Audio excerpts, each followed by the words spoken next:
पूर्व सैनिकों के कल्याण के लिए निरंतर कार्य करने वाली संस्था अथर्व फाउंडेशन द्वारा भारत के पूर्वोत्तर राज्यों के पूर्व सैनिकों और शहीद सैनिकों के परिवार के कल्याण के लिए एम्बुलेंस दान करने की सराहनीय कार्य की गई। मुंबई की वीटी इंटरनेशनल स्कूल में बोरीवली में आयोजित कार्यक्रम में सुनील राणे अथर्व फाउंडेशन के अध्यक्ष और बोरीवली के विधायक ने एम्बुलेंस की चाबी संबंधित राज्यों के सिक्किम और नागालैंड के प्रतिनिधियों को सौंपी। इस क्रम में मणिपुर के भूतपूर्व सैनिक लिंग चुरांजानपुर ने दान के लिए एम्बुलेंस का अनुरोध किया और अथर्व फाउंडेशन ने 21 जनवरी 2020 को चुरांजानपुर के पूर्व सैनिकों के लिए एक एम्बुलेंस दान की।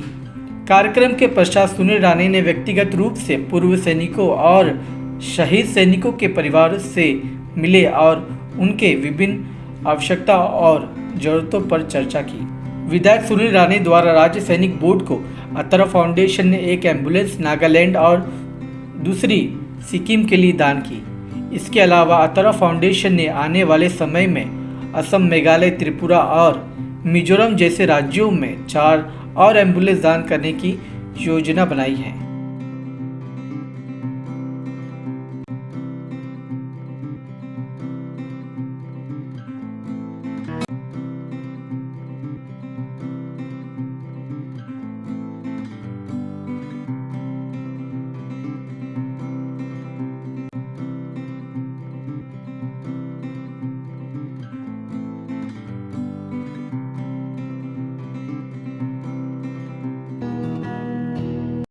बारह वर्षों से भारतीय सेना के जवानों के लिए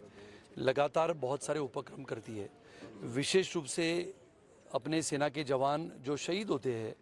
वो शहीदों के परिवार के लिए लगातार अलग अलग उपक्रमों के माध्यम से हम उनके साथ जुड़े रहते हैं। भारत का एक इतिहास रहा है कि भारत शक्तिशाली अगर है, ताकतवर है, तो हमारे भारतीय सेना के, थल सेना के, जल सेना के, वायु सेना के जवानों की शहादत पे हिंदुस्तान बना हुआ है। और इसके लिए अथर्व फाउंडेशन हमारी जो संस्था है वो लगातार भारत भर में काम करती है। पिछले 2 वर्षों से कोरोना काल में हमने कोई कार्यक्रम आयोजित नहीं किया, मेरा प्रवास भी भारत में नहीं हुआ, लेकिन अरुणाचल प्रदेश से लेके दार्जिलिंग तक या फिर अरुणाचल प्रदेश, आसाम, मेघालय, मिजोरम, मणिपुर, सिक्किम, नागालैंड, यहाँ पर के राज्यों में एम्बुलेंस देने का एक नई योजना हमने बनाई थी। हमारे जिला सैनिक बोर्ड के माध्यम से जो हमारे पूर्व सैनिक हैं, उनके परिवार है, जो देश के लिए 30-30, 35-35 वर्ष सेवा देके आने के पश्चात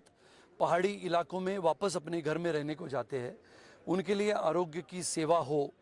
उनके लिए उनके गांव में, उनके पहाड़ी क्षेत्र में एम्बुलेंस की व्यवस्था हो,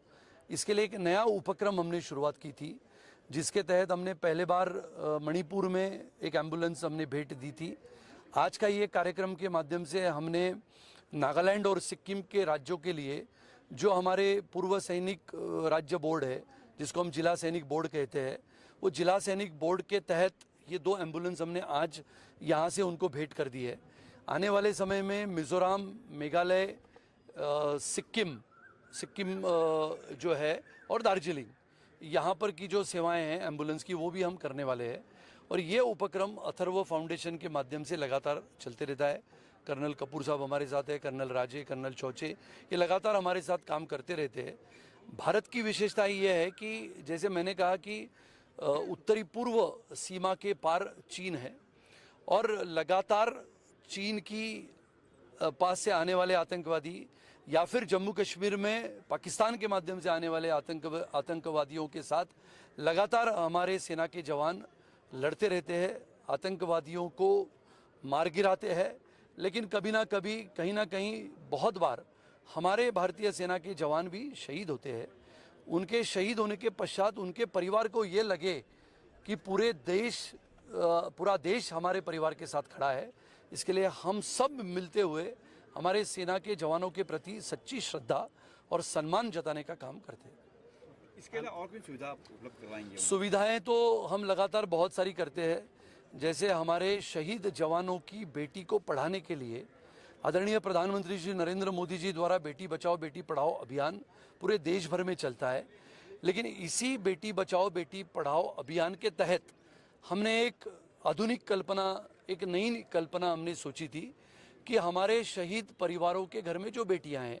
उनको आधुनिक तकनीकी के माध्यम से पढ़ाने के लिए हमने कंप्यूटर का वितरण शुरू किया था। मुंबई पोर्ट ट्रस्ट के माध्यम से जब हम वहाँ पर पोर्ट ट्रस्ट में डायरेक्टर इस नाते आदरणीय हमारे केंद्रीय मंत्री गडकरी जी के नेतृत्व में काम करते थे, तो Mumbai port trust, Kandla port trust, Atharva foundation और हमारे मित्र परिवार, इनके माध्यम से करीबन 350 से 400 कंप्यूटर का वितरण का काम पूरे देश भर में शहीदों की बेटियों के लिए हम लगातार कर रहे हैं। उसका काम शुरू है। यानी जम्मू कश्मीर से लेके विशाखापट्टनम तक, विशाखापट्टनम से लेके दूर दराज इलाके में, यानी बॉर्डर तक, होशियारपुर तक, गुरदासपुर तक हमारे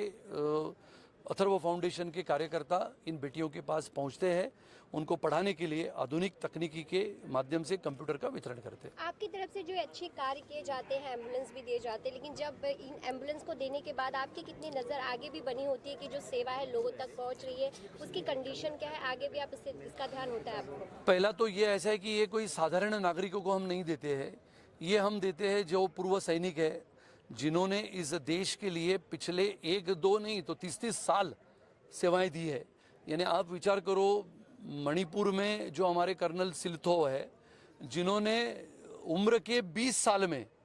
वो सेना में भर्ती हुए थे, और जब रिटायर हुए कर्नल इस नाते, तब उनकी उम्र 58-59 साल थी। 2 साल उन्होंने और काम किया, यानी 61 की उम्र में वो वापस आए अपने गांव में मणिपुर में। और अब एम्बुलेंस जो पूर्व सैनिक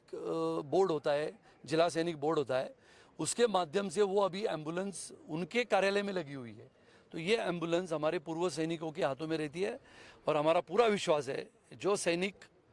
अपने देश की सीमा को सुरक्षित रखने के लिए अपने प्राणों का बलिदान कर देता है, अगर वो वहाँ से वापस लौटता है तो देश की सेवा करने के बाद 30-35 साल किसको कहते हैं, 35 साल दूर दराज इलाकों में, पहाड़ी इलाकों में, बर्फीली चट्टानों में इस देश की सीमा को सुरक्षित रखने वाला अपना जवान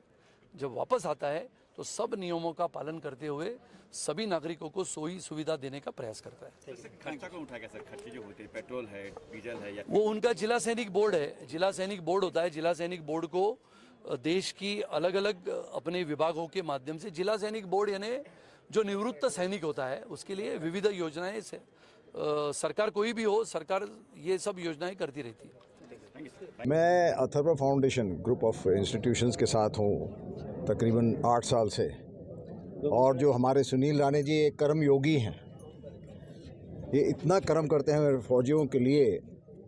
और ये तो दूर दराज क्षेत्रों में जाकर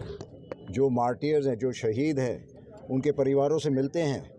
और उनके जो शहीद हो चुके जवानों के बारे में पूरी जानकारी लेके, उनका वीडियो लेके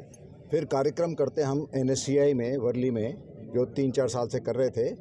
पर अभी कोरोना की वजह से उसमें थोड़ा रुकावट आ गई। नहीं तो हर साल तकरीबन 20-25 हज़ार लोग आते हैं वर्ली में, और ये विटनेस करते हैं कि हमारे जवानों ने कैसे अपनी शूरता के साथ देश को आज़ाद रखा है, और दुश्मनों के साथ 2-2 हाथ किए हैं।